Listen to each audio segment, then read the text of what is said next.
आज लोकनेते गोपीनाथ मुंडे यांची जयंती आहे। मंत्री पंकजा मुंडे, धनंजय मुंडे, राधाताई सानप या गडावरती नतमस्तक झालेत।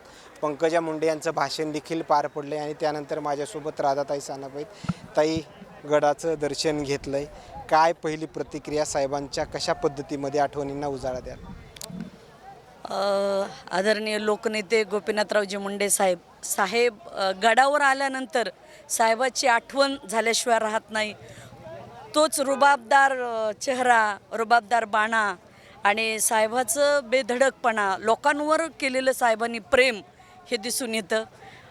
खरं म्हणजे मुंडे साहेब आपल्यात नाहीत ही कल्पनाच मनाला कुठेतरी भावत नाही। मुंडे साहेब एक असं नेतृत्व, दातृत्व, कर्तृत्व होतं की म्हणजे न सांगण्यापलीकडं, असं या शब्दात मला असं वाटतं व्यक्त करावं। इथं गडावरती आल्याच्या नंतर अशी एखादी आठवण आहे का, जेणेकरून इथं आल्याच्या नंतर ती आठवण नक्की तुम्हाला येते?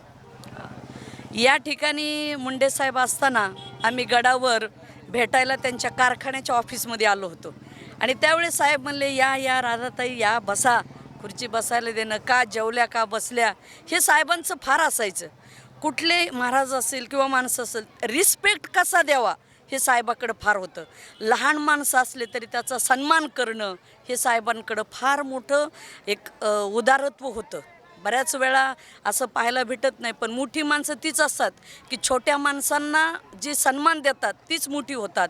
पण मुंडे साहेब एक मोठं व्यक्तिमत्व होतं। खरं तर हा जो कारखाना आहे, वैद्यनाथ सहकारी साखर कारखाना, हा मुंडे साहेबांचा आत्मा आहे। तो मध्यंतरीच्या कार्यकाळामध्ये बंद होता, मात्र आता तो परत चालू झाला। याचं कुठंतरी समाधान?